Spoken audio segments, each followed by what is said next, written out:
Hey guys, it's Will. Welcome back to the channel. If you are new here, thanks for finding us. I hope you enjoy this video. If you feel like subscribing, if you are not subscribed, that would be hugely appreciated and a great help to the channel.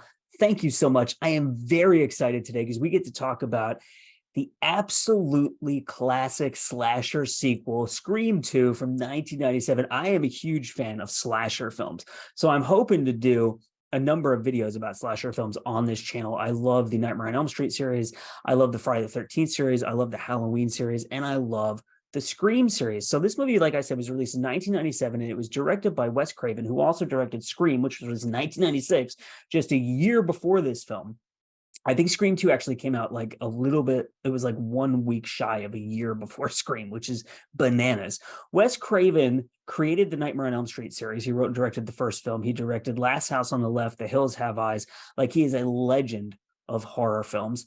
And then it was written by Kevin Williamson, who I think is really one of the most influential screenwriters of that generation of like late 90s into the early 2000s. And when I say influential, I don't just mean in terms of the industry, but his impact on popular culture in that generation was huge, because he wrote the first two Scream films. He wrote I Know What You Did Last Summer. He wrote Halloween H2O. He created Dawson's Creek. So that huge explosion of like youth culture in the mid to late 90s into the early 2000s, even with stuff like American Pie and stuff like that. Like, I think he was a huge pioneering voice in that cultural kind of era, movement, whatever you want to call it. So this film, like I said, was released in 1997. I think it's like the third time I've said that. So let's get into the video. What am I going to be doing here? I'm going to be breaking down a detail in this movie that I think is just so exquisitely well crafted. I'm going to be talking really about one element of this film that is just an incredible creative choice and such a great example of the attention to detail and the kind of nuts and bolts filmmaking craft that you see when people are operating at the highest level, which I think Wes Craven and Kevin Williamson certainly were when this film was made. So before we get into this video, I have to forewarn you, I am going to spoil Scream, Scream 2, and Friday the 13th. What? Yeah, let's get into it. And when I say spoil, by the way, I mean everything. It's getting spoiled as hell. So let's talk about the first Scream movie first. So this is Sydney. If you've seen the films, you know, played by Neve Campbell. Iconic performance.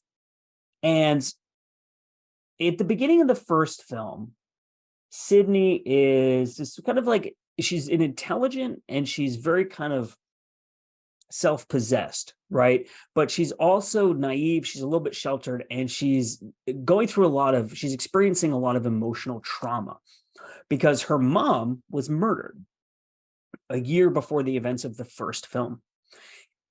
And the guy who was accused of murdering her mom and is in jail and was convicted of murdering her mom, there's one particular celebrity reporter who's played by Courtney Cox who believes he was innocent. So she's dealing with the trauma of her mom being murdered. She's convinced that this guy who went to jail is the murderer, but there's this kind of media frenzy about the fact that maybe he wasn't really the murderer. And this is kind of the trauma that she's living through at that time. So like I said, huge spoiler for Scream, we find out that the murderer in the film is her boyfriend. His name is Billy Loomis. He's played by Skeet Ulrich. That's him right there with the blood and the voice mutator and the gun.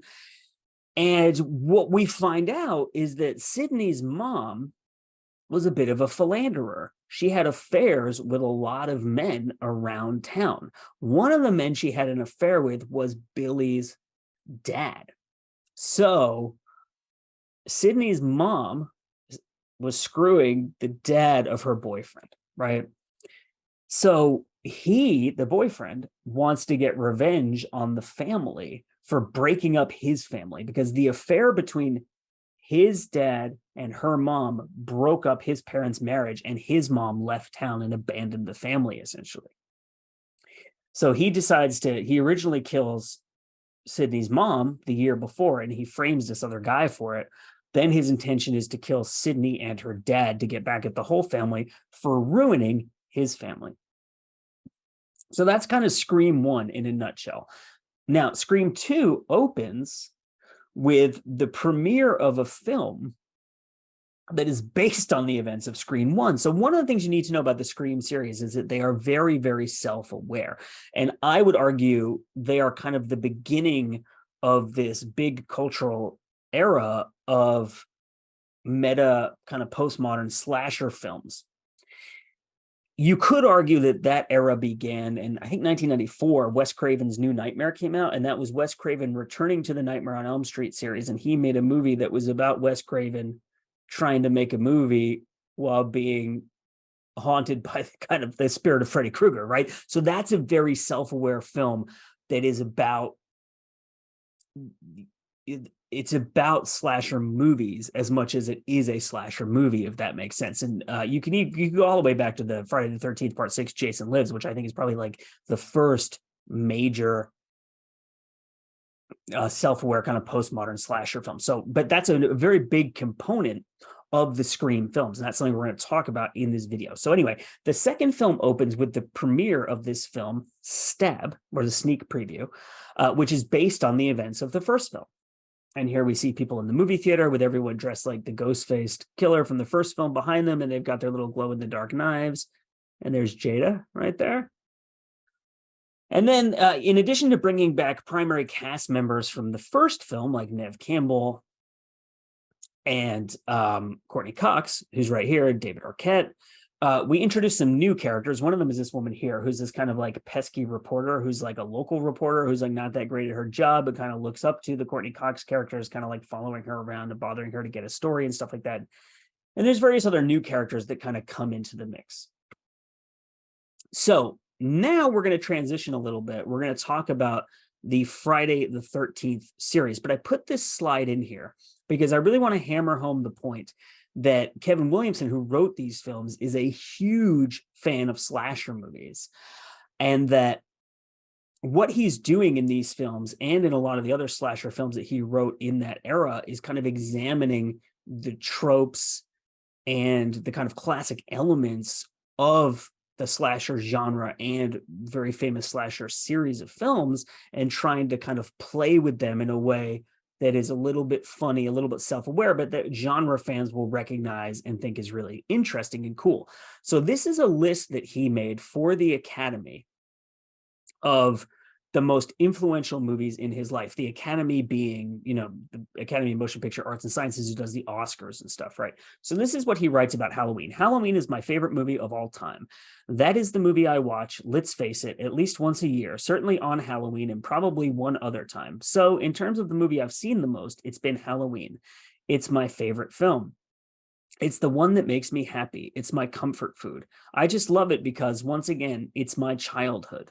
And then he says these two movies are singularly responsible for me wanting to be in the business. The other movie he's talking about is Jaws, which is also on this list that he made. So that he's a huge fan of Halloween, and by extension of that, kind of slasher movies. And these movies are very meta slasher films. So let's get into the Friday the 13th series. And like I said, I will be spoiling the first Friday the 13th film if you are unfamiliar with the film. And I swear all of this is going to tie back to Scream 2 and the particular detail that I want to talk to you about today. So here's Jason Voorhees. When we think about the Friday the 13th film series, this is usually the guy that we think about. I am a huge fan of the Friday the 13th slasher series. It was the first slasher series of films that I saw all the way through.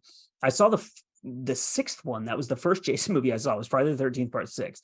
When I was like 7 or 8 years old, it scared the absolute crap out of me. I watched it with a babysitter. And when I went to the bathroom in the middle of the movie and, you know, the lights were out when I went into the bathroom, I had to turn the light on. I genuinely believed that Jason Voorhees was going to be in there and he was going to like cut my head off or something like that. I love the Jason movies. And there's Jason. What you might not know if you haven't seen the first film, if you aren't familiar with the series, or maybe you haven't seen the first film in years and years and years, is that, plot twist, spoiler, Jason is not the killer in the first film. It's his mom. So the setup of the first Friday the 13th film is that all these camp counselors are getting murdered. And what we find out is that the mother of this boy, Jason Voorhees, who drowned at Camp Crystal Lake, has come back to the camp to murder the counselors for not paying attention to her son and for letting him die, right? Okay, so now we're going to get back into Scream 2. Spoiler alert, So who is the killer in Scream 2? Mrs. Loomis, who is Billy's mom from the first film. So what they're doing in this movie is they're taking that idea in the Friday the 13th series of the mom is the killer. And then in the subsequent films, it becomes, spoiler alert again, but it turns out Jason didn't actually drown. He didn't die. He did go in the water. He did suffer. He didn't die. He's still there. And he's this big behemoth of a guy who loves killing people. And so in the first film, the mom is killed. And then Jason goes out killing people. It partially motivated by the fact that his mom has been killed, right? So the reverse is happening in the Scream series. The son dies in the first film, and the mother starts murdering people because of her son dying. And then the Courtney Cox character is like, what? Billy's mom? And then we see her with the gun. And who does that remind you of? It's that woman right there in the background. So that's just like a fun little detail. So she's been in the movie the whole time, right? Now, here's what you might be asking yourself right now, right? Because this is one of the things that's very smart about this film.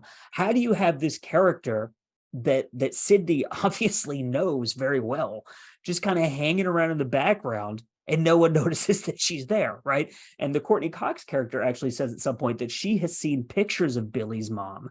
How is it possible that this is the same person? She doesn't look anything like her.